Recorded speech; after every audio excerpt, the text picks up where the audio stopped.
Hey there everybody, and welcome back to the Son of the Morning Comics channel. And today we're going to be reviewing The Butcher of Paris #4 by Stephanie Phillips, Dean Kotz, Jason Wordie, and Troy Peteri. This is the 4th issue, released by Dark Horse Comics.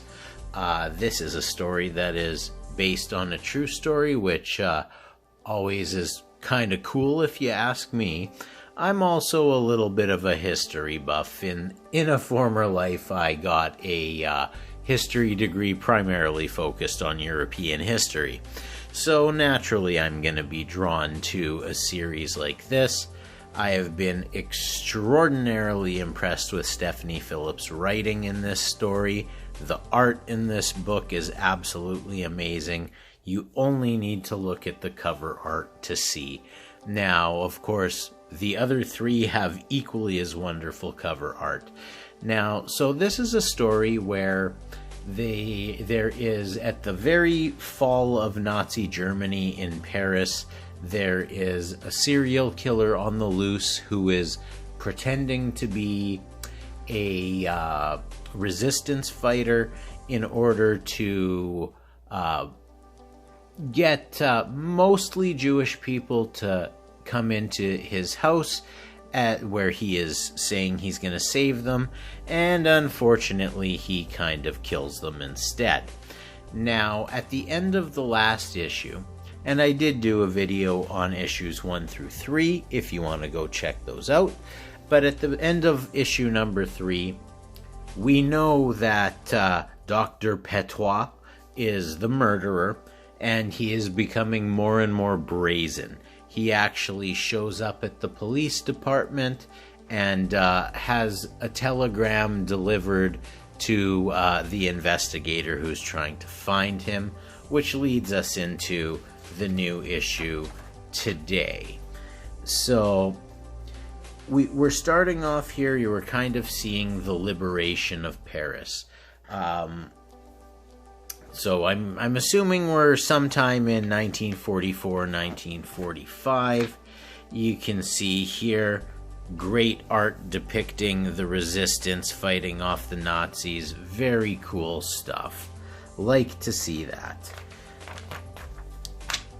Now, flipping it around here, we have, this is our inspector. He's trying to figure things out. And he's very upset that his story on Dr. Petois is not on the cover of the newspaper. It's buried on page 10, which doesn't make him too happy, as you might imagine.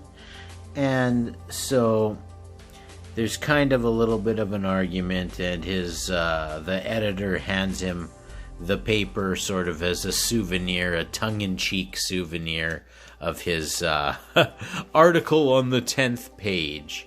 So we flip the corner here, flip the page, and they're still trying to figure out how they're gonna find this this doctor who has been killing people. And you know, bad things are happening.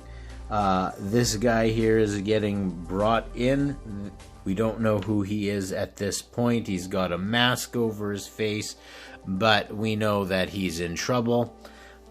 When they take the mask off, we realize that it is Jodcum, who is Jodcum, an SS officer who had been causing all sorts of trouble all over Paris.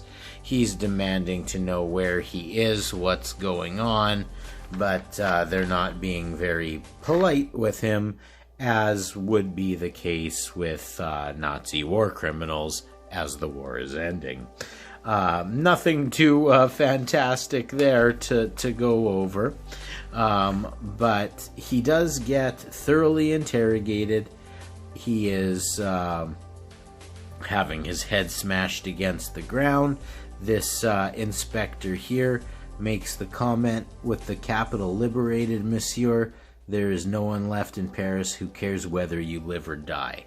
And I think that's a fairly common sentiment when a country has forcibly taken you over and you're eventually able to get them back. Now, I didn't mention it earlier. I did think it was kind of funny how it's indicated that the French resistance fought off the Nazis and liberated the country on their own. Now, that's a nice story, and they definitely played their part, absolutely. But to think that the French alone liberated France and it had nothing to do with the Allied powers storming the beach of Normandy or Juno Beach if you're Canadian, all that sort of stuff.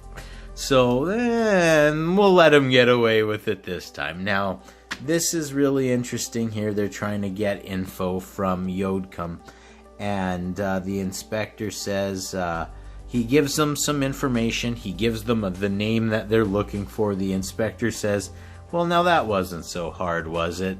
And then he blows Yodcum's brains out. As a Jewish person who has family that were both murdered in the Holocaust and survived the Holocaust, and having a father who was born in a displaced persons camp, that stuff doesn't bother me so much. And so next we get back to the inspector here, and he's trying to figure out what's going on with Yodcum and what has happened. And unfortunately, the name that Yodcum had yelled out before he was unceremoniously executed was that of Georges Victor Massau, who is our investigator who we've been following throughout the story so far.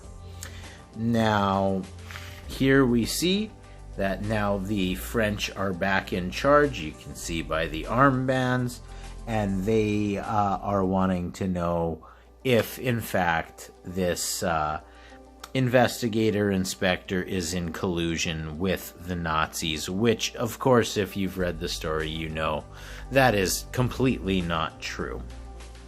As he mentions, this is just a misunderstanding, I'm sure. And his son here is saying, what are they talking about, Father? You didn't work with the SS, which he didn't.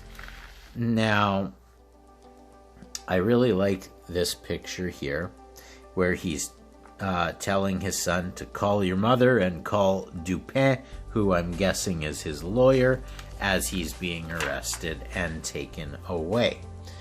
Now, we sort of flip over to this scene here that has some interesting art with some interesting animals that appear to be controlled by her. Now, flipping the page again, this is the end of the story. She opens the door, and who is there? None other than our serial killer, charming as ever, brings her into the house, and then you see the sinister smile on his face. And then, of course, that is the end of the story for this issue. And then I guess we're getting a glimpse of what is going to be the next cover art for the next issue. So, like I was saying before, very, very, very impressed with this series. I think that it has all of the elements that you want to read in a good story. It's got history, it's got intrigue, murder, great writing, great art. Can't say enough about how impressed I am with the writing that Stephanie Phillips has done in this series. I am very, very much looking forward to reading issue number 5. Not sure if issue number 5 is the final issue. It's either that or it's 6. Not sure. Either way, very much looking forward to reading it. I think this is the type of comic that anybody could enjoy. I'm pretty sure I could hand this over to my 74-year-old father and that he would enjoy it. So, The Butcher of Paris, pick it up, everybody. It's absolutely worth it. And you've been watching the Son of the Morning Comics channel. If you're liking what you see, hit that subscribe button, like the video, hit the notification bell. That way you'll know every time a new video comes out. Until next time.